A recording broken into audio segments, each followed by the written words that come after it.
안녕하세요. 전국에 계신 경할머니 여러분, 경제 읽어주는 남자 김광석입니다. 반갑습니다. 미국 대선, 이번 주에는 제가 경제적 영향 어떻게 전개될까 이야기를 해보겠습니다. 여러분 잘 아시겠지만 2020년, 2019년 또 2018년 계속 경제 현안 중에 하나가 미중 무역 분쟁이었는데요. 소위 트럼프가 제2기 행정부가 될까, 혹은 바이든이 제2기 첫 번째 행정부가 될까, 이 여부에 따라서 그 경제적 향방 영향은 완전히 달라지겠다라는 생각이 듭니다. 그런 관점에서 좀 더 강의를 이어가 보도록 하겠습니다. 제가 매년 이 경제전망서를 발간하고 있는데요. 당연히 2021년 경제전망, 이 책에는 트럼프냐 혹은 바이든이냐 여부에 따라서 경제적 향방이 달라질 것이다 라는 얘기를 반드시 했겠죠. 그 이야기 중 하나에 해당하는 그 꼭지인데요. 제가 여러분들께 강의로서 시작을 해 보도록 하겠습니다.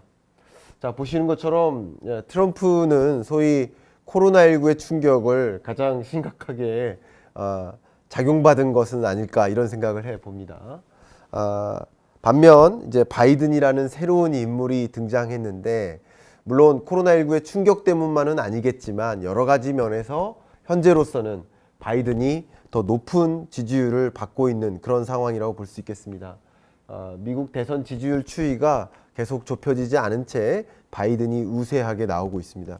제가 얼마 전에 미국 특파원으로 나가 있는 한 기자분한테 질문을 드렸더니 엄청 길게 말씀하시다가 결국 그래서 누가 됩니까? 이렇게 질문을 하니까 그건 저도 모릅니다. 이렇게 답변을 하시더라고요.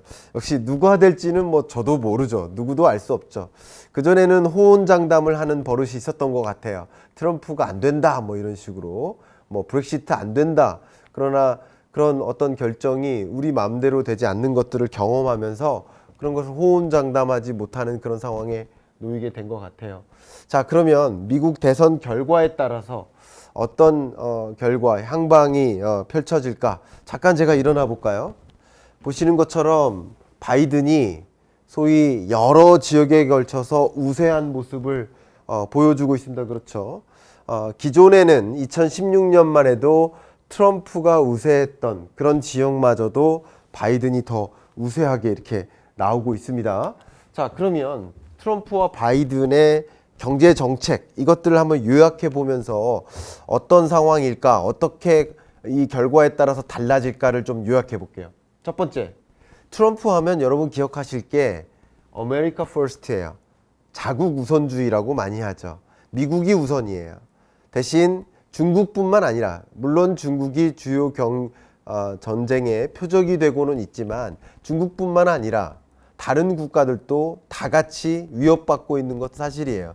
한국하고도 뭐 사이가 좋은 게 아니죠. 방위비 분담 문제, 뭐 주한미군 철수한다, 이런 것들이 한국으로서는 사실 싸우고 있는 모습이죠. 다만 우리나라로서는 적극적으로 대응을 못하고 있는 상황이라고 볼 수 있는 것이죠. 그러면 기본적으로 유럽은 어떨까요? 유럽하고도 싸우고 있잖아요. 프랑스하고도 엄청나게 싸우고 있고요. 경익남에서 여러 번 다뤄드렸습니다. 그런데 기본적으로 바이든의 컨셉은 바이 아메리칸이라는 이 구호부터 다릅니다. 그러니까 다른 나라하고 사이 안 좋게 지낸다, 혹은 다른 나라보다 미국이 우선이야 하는 컨셉은 맞지만 다른 나라를 나쁜 애들이야 라고 밀어붙이는 것보다는 바이든은 우리 미국을 구매하라, 이런 식으로 외치고 있는 거죠. 이런 것들이 어떻게 바뀔까를 요약을 해봤는데요. 첫 번째, 조세, 경제정책 공약을 보면 조세라는 정책에서 크게 다른 모습을 볼 수 있어요. 이 법인세라는 영역에서도 트럼프는요, 35% 법인세를 21%까지 끌어내렸습니다. OECD 평균 법인세율이 25% 정도 되니까 미국의 법인세율은 굉장히 낮은 거예요. 법인세를 이렇게 낮게 끌어서 결국 무슨 나라로 만드는 거예요? 기업하기 좋은 나라로 만드는 거예요. 기업하기 좋은 나라로 만든다는 얘기는 적극적으로 중국에서 이탈해서 미국에서 제조해, 이거예요. 그래서 환경 규제도 싫어해요. 미국에서 제조하게 하려면 환경 규제라는 것은 기업으로 하여금 엄청난 걸림돌이거든요. 제가 어떻게 비유를 하냐면요. 특히 마라토너에게 지금 뭐 그 마라톤을 몇 킬로를 몇 초에 완주했다 할 경우에 혹시 숨 안 쉬고도 가능합니까? 이런 질문을 해요. 마찬가지예요. 포스코 그룹이, 현대중공업이, 현대자동차가 같은 수준의 가격을 유지하면서 탄소 배출을 저감하기란 굉장히 어려운 일이다. 그러니까 기업하기 좋은 나라를 꿈꾸는 트럼프 입장에서는 유일하게 파리 기후협약으로부터 탈퇴한 나라죠. 그리고 개인소득세도 낮추죠. 개인소득세가 이제 소득 구간에 따라서 10%에서 39.6%까지 쭉 있는데 이 상위 소득세율을 37%로 낮췄습니다. 다시 말하면 부자들을 중심으로 세금을 감면해 준 것이다 이렇게 보면 돼요. 좀 더 성장 중심의 정책이죠. 반면 바이든은 어떻습니까? 그것도 중요하지만 더 중요한 것은 낙수 효과야. 기업들이 돈 잘 버는 것도 중요하지만 벌어들인 돈이 취약계층, 임금 근로자 이들에게 더 많이 전개될 수 있도록 해야 된다. 법인세율을 다시 높이겠다. 21%로 끌어내렸던 그 법인세율을 28%까지 끌어올리겠다. OECD 평균 수준 이상으로 끌어올리겠다. 이게 바이든의 정책입니다. 조금 더 분배 정책에 포커스를 두고 있다라고 볼 수 있는 거죠. 기업하기 좋은 나라라기보다는 취약계층들이 저소득층이 없는 나라, 양극화가 해소된 나라를 꿈꾸는 모습이다 라고 그림을 그려볼 수 있겠죠. 그리고 기존에 인하됐었던 소위 개인소득세 구간을 다시 제자리로 올립니다. 다시 말하면 부자들에게 더 많은 세금을 물리고 있다 이렇게 볼 수 있는 거죠. 자, 환경 인프라 측면에서 굉장히 두드러지게 달라요. 중요한 거 말씀드릴게요. 트럼프든 바이든이든 이런 코로나19의 경제 충격으로부터 대응할 수 있도록 말 그대로 대규모 경기 부양책을 가동합니다. 그건 굉장히 중요한 상황이라고 볼 수 있어요. 미국이 코로나19의 경제 충격에 가장 집중적인 영향을 받은 나라라고 볼 수 있죠. 그러면 역시 이 지휘자는 그 경제 충격으로부터 대응하기 위한 뭔가의 액션이 필요하잖아요. 소위 우리나라에서는 그 대응책이 한국판 뉴딜이라고 볼 수 있겠다면 트럼프가 됐든 바이든이 됐든 대규모 인프라 투자가 진행되는 건 거의 사실이라고 볼 수 있습니다. 그런데 2021년을 바꿀 이 인프라 투자, 환경 정책에 어떤 차이가 있을까? 이걸 보는 건 매우도 중요하다. 이 환경 정책에서 앞에 강조했듯이 트럼프는 소위 말해서 환경 규제 싫어해요. 같은 인프라 투자를 하더라도 어디에 집중하느냐? 석유관을 엄청나게 깝니다. 석유 시출을 어마어마하게 해요. 석유 화학 발전을 일으켜요. 그렇게 해서 더 많은 고용을 창출하겠다. 이게 트럼프의 정책 기조입니다. 그런데 반면에 바이든의 정책 기조는 뭐냐면 환경 정책이에요. 그래서 트럼프가 탈퇴했던 파리 기후협약에 다시 가입할 것을 정책 공약으로 이끌고 있고요. 제가 여러분께 힌트 한번 드리겠습니다. 힌트 드리면 질문에 대해서 답변해 보세요. 우리나라가 재생에너지에 대한 전력 의존도가 10%가 안 됩니다. 근데 바이든은 정책 공약으로서 무엇을 발표했을까요? 재생에너지에 대한 의존도를 몇 %까지 끌어올리겠다라고 공약을 세웠을까요? 100%입니다. 100%까지 재생에너지에 대한 의존도를 끌어올리겠다 하는 것이 바이든의 정책 기조예요. 그러면 당연히 태양광, 태양열, 수력, 그리고 풍력 이런 재생에너지, 그리고 제가 뭐를 또 강조합니까? 더하기 뭡니까? 더하기 ESS, 에너지 저장 장치, 에너지 스토리지 시스템, 이런 산업에 대한 관심이 집중될 수밖에 없겠죠. 또 우리나라의 정책 기조가 뭡니까? 한국판 뉴딜 정책. 한국판 뉴딜 사업의 두 가지, 디지털 뉴딜과 그린 뉴딜. 그 하나가 뭡니까? 그린 뉴딜이에요. 그린 뉴딜 사업하고 정확히 맞아떨어집니다. 그러면 바이든이 만약에 될 경우라면 이 환경 정책을 엄청나게 집중적으로 이끌어 나갈 것이고요. 그런 과정에서 우리나라의 한국판 뉴딜 사업도 같이 맞물려서 돌아갈 것이다. 그건 상당한 기회가 될 것이다. 특히 수소 전기 충전 인프라라든가 수소 충전소, 그리고 수소 연료 전지차, 수소버스, 수소열차 이런 다양한 산업, 그리고 전기자동차, 전기충전 인프라, 전기과금 시스템 이런 산업에 걸쳐서 상당한 기회가 열릴 수 있다. 또 간략히 얘기한다면 우리나라 기업들 입장에서는 상당한 수출 기회가 열릴 수 있다. 물론 많은 미국의 기업들이 중국의 태양광 패널을 이용하고 있다, 거의 100% 의존하고 있다라는 사실을 알고 있지만, 물론 그런 부분에 대해서는 충분한 기회가 안 열릴 수도 있어요. 가격 경쟁력을 요구하는 영역. 그러나 첨단, 고부가에 해당되는 그런 그린 테크놀로지 영역에서는 상당한 기회가 있겠다.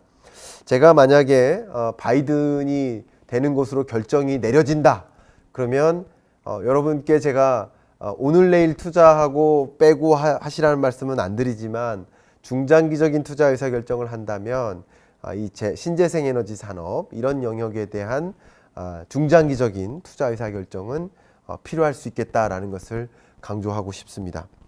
자, 다음 경제라는 영역, 특히 무역이라는 영역을 제가 강조하고 싶습니다. 무역이라는 영역도 물론 중국에 대해서 강경한 태도를 갖고 있다는 것은 거의 똑같아요. 트럼프가 중국을 싫어하듯이 바이든도 그렇게 좋아하지 않아요. 그러나 미중 무역 분쟁이라는 그 이슈 자체, 그리고 대외 환경, 대외 거래 환경이 더 불확실해질 것이냐 여부를 놓고 보면 트럼프만큼 불확실하진 않다, 바이든이. 그러나 미중 무역 분쟁이 이어질 가능성은 높습니다. 자, 첫 번째, 누가 되든 미 대선이 끝나면 당분간, 단기간에는 미중 무역 분쟁이 다소 완화되는 흐름을 이어갈 것이다 라는 거 한 가지 말씀드리고요.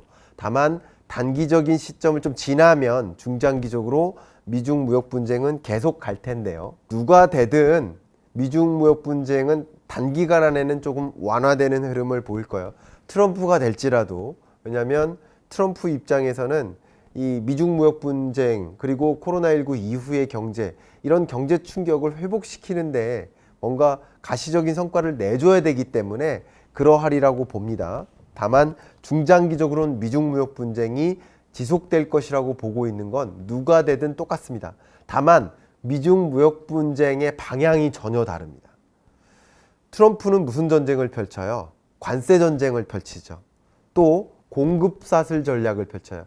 마치 일본이 우리나라에게 했던 것처럼 주요 산업에 걸쳐서 뭐 반도체라든가 이런 걸 공급하지 마가 되는 거죠. 물론 미국에 있는 기업들도 중국한테 공급하지 마 하지만 한국에게도 으름장을 내죠. 아까 처음 말씀드렸처럼 미국이 우선이고 미국 외에는 다른 거 잘 안 봐요. 누구랑도 싸울 준비가 돼 있는 게 트럼프예요. 그런데 바이든은 전혀 다릅니다. 바이든은요, 굉장히 전략가예요. 어떤 전략을 펼치냐면 우방국들과 협력 관계를 공고히 하는 방향을 취합니다. 그래서 중국과 대결 구도를 가져나가면서 트럼프는 유럽하고도 싸우고 한국하고도 싸우잖아요. 소위 주한미군 철수하겠다, 이거는 한국하고 싸우고 있는 모습이에요. 우리나라가 적극적으로 대응하지 못하고 있는 것 뿐인 거죠. 그런데 소위 바이든 같은 경우는 다릅니다. 바이든은 한국, 유럽, 또 일본과도 어떤 긴밀한 공조체제를 만들어서 중국의 문제점을 지적해요. 어떤 문제냐? 환경 문제, 미세먼지, 환경 규제 이런 것들 강조하고요. 또 인권 탄압 문제 이런 것들 굉장히 신랄하게 비판할 겁니다. 특히 유럽도 굉장히 이런 거 싫어하거든요. 또 중요한 것이 산업 보조금 문제, 공정무역이 아닌 거예요. 자유무역이 아닌 거예요. 자유무역 체제에 어긋나는, 소위 중국은 이 공공 기업들을 활용해서 산업 보조금을 많이 주고 그것을 통해서 산업의 경쟁력, 가격 경쟁력을 높이잖아요. 그럼으로써 이 세계 수출 시장에서 지위를 올려오고 있는데 이거 불공정하다라는 것을 지적하고 싶은 거예요, 논리적으로. 그럴 때 이 협력 체계를 활용해서 중국을 압박하는 과정입니다. 자, 만약에 이럴 경우 한국은 어떤 입장의 차이가 생길까? 제가 2021년 경제전망 그 유료 강연에서는 이 부분, 물론 코로나19의 충격도 있지만 누가 될 것이냐에 대한 결론이 나온 이후에 강연을 할 것이기 때문에 더 집중적으로 말씀드리겠습니다만, 지금은 누가 될지에 따라서 그 환경 변화가 있을지, 어떤 환경 변화가 있을지를 강조하는 과정이라고 이해를 해주시면 좋겠습니다. 기본적으로 그렇습니다. 트럼프, 지금과 같은 기조에서는 우리나라가 이름만 예뻐요. 이름만 번지르르하게 전략적 모호성이라는 단어를 쓰고 있죠. 우리는 누구와도 적이 아니다. 누구의 유일한 편이 아니다라는 모습을 보여주고 있죠. 왜냐하면 중국도 중요하고 미국도 중요하니까 그런 입장을 강조하고 있는 모습이라고 정리할 수 있을 것 같아요, 실제로. 그런데 중요한 것은 바로 바이든입니다. 바이든이 만약에 될 경우라면 그 경제적 충격은 더 심각할 수도 있습니다. 미중 무역 분쟁이라는 면에서 우리는 이제 줄을 서야 되는 거예요. 소위 중국 편이냐 미국 편이냐 줄을 서야 되는 거예요. 그러면 만약에 바이든의 줄을 선다, 미국의 줄을 선다, 그러면 우리 사드 보복 사태 경험하지 않았습니까? 그런 수준의 보복이 이어질 수 있다. 우리나라 전체 수출액에 중국에 대한 의존도가 26%가 됩니다. 홍콩을 경유해서 수출하는 규모도 만만치 않기 때문에 그것까지 포함하면 한 30%가 우리나라 수출의 중국 의존도가 됩니다. 그런데 그 막대한 수출 규모, 1위 수출 대상으로부터 이 경제적 교류가 끊기는 순간 굉장히 큰 충격이 있을 수 있거든요. 그런 면에서 제가 여러분들께 강조해드리고 싶은 것은 누가 되는지에 따라서 미중 무역 분쟁의 방향성이 다르고, 그래서 트럼프가 될 경우 소위 빅테크 기업에 대한 압력을 더 가하면서 우리나라 반도체 산업과 스마트폰 산업의 변화가, 지각 변동이 일어날 가능성이 높겠고요. 바이든이 될 경우라면 중국과는 이제 담을 쌓고 다른 수출 대상국, 경제적 파트너를 계속 지속적으로 만들어 나가는 대응책이 절대적으로 요구되는 전혀 다른 환경에 놓이게 된다. 그러니까 미중 무역 분쟁도 방향성이 다르다. 인프라 투자도 그렇고 모든 것이 그렇다라고 말씀드릴 수 있겠습니다. 뭐 중요한 거 말씀드려 보면 보건 영역도 다르죠. 소위 트럼프 대통령은 오바마 케어를 폐기했죠. 오바마 케어는 쉽게 말하면 모두에게 의료 서비스가 전달돼야 된다. 공공재다. 라는 것을 강조한 거예요. 근데 이거 무시했습니다. 근데 트럼프는 이거를 다시 제자리로 돌려놓겠다라는 것이고요. 이 보호무역주의도 차이가 있어요. 제가 앞에 여기서 강조했었죠. 아메리카 퍼스트는 다른 나라에 대해서 고관세를 유지하고요. 또 환율 조작국 혹은 환율 조작 후보국을 선정해서 다른 나라들을 압박하는 방식인데, 상대적으로 바이든은 미국을 더 부각시키는 거예요. 미국이 낫다는 것을 부각시키는 방식이에요. 그러니까 바이 아메리카는 오바마도 똑같은 방식을 취했었는데요. 특히 미국의 여러 공공사업, 인프라 사업, 보수 사업, 이런 여러 사업에 걸쳐서 미국 제품을 우선시해서 미국 제품을 우선해서 활용할 수 있도록, 공급할 수 있도록 이렇게 조달에 영향을 미치는 그런 게 이제 소위 말하는 바이든의 정책이다. 그래서 미국 제품을 우선시해서 조달할 수 있도록 하는 방식인 거죠. 여러 가지 면에서 최저임금 인상도 달라요. 당연히 트럼프는 성장 중심이니까 노동자가 그렇게 중요한 게 아니에요. 더 기업 잘 되는 나라, 기업하고 싶은 나라를 만드는 게 첫째니까 최저임금 인상폭을 최대한 낮춰서, 그죠? 최저임금을 동결하는 거죠. 그래서 기업하기 좋은 나라를 만드는 게 트럼프의 방식이라 한다면, 바이든은 조금 더 분배 정책, 임금 근로자를 우선하는 정책이니까 최저임금 인상 속도를 어느 정도 올리고자 하는 것이 방향성입니다. 자, 이런 것들을 제가 정리를 해본 게 요건데요. 경제 이슈별로 보면 통상 전반에 걸쳐서는 기본적으로 바이든은 자유무역을 선호합니다. 다만 트럼프는 보호무역주의자인데 미국이 중국에 대해서 압박을 가하는 스탠스는 비슷할 수 있으나 방법상의 차이가 있고, 여러 나라들과 FTA, 다자간 FTA를 더 적극적으로 취해 나갈 가능성이 있다. 바이든이 그런 거죠. 그래서 WTO 사무총장 이슈도 굉장히 큰데요. WTO 체제를 트럼프는 부정하는 방식이고 바이든은 WTO와의 협력 관계를 공고히 하는 것을 또 중요하게 생각합니다. 그래서 누가 될지에 따라서 WTO의 향방도 좀 달라질 수 있겠죠. 대중국 통상 관련해서는 제가 집중적으로 말씀드렸죠. 중국을 압박하는 방식에 큰 차이가 있다. 관세 전쟁이냐, 공급하지 말자, 이런 방식의 트럼프와 바이든은 이제 이 우방국들과의 협력 체계를 기초로 해서 적극적으로 중국을 고립시키고자 하는 전략을 취하겠죠. 역시 내수 경제라는 면에서도 트럼프는 부자 감세가 가장 주된 내수 경제 정책의 핵심이고, 법인세 인하, 기업하기 좋은 나라를 만드는 것이 핵심인데, 바이든 같은 경우는 부자에게 증세를 하고 조금 더 가난한 사람, 취약계층, 저소득층에게 더 많은 분배가 이루어질 수 있도록 하는 그런 것들을 강조하고 있다. 특히 환경 에너지 정책에서는 극명하게 다르다. 트럼프는 석유화학 발전을 가장 중요시하고 있고요. 환경 무시하고 있고요. 바이든은 환경을 매우 중요시 생각하고 있고, 당연히 신재생 에너지 산업에 대한 관심이 크다.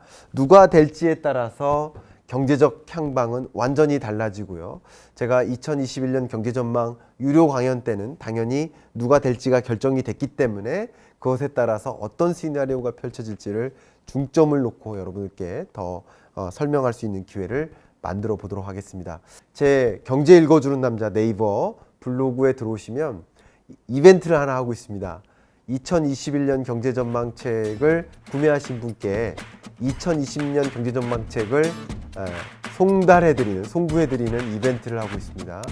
이벤트에 참여하셔서 경제전망 시리즈 모으기 이런 것을 이행하실 수 있기를 좀 기대하면서 이번 주 이 경제 읽어주는 남자 라이브 첫 번째 강의는 마무리하도록 하겠습니다. 감사합니다.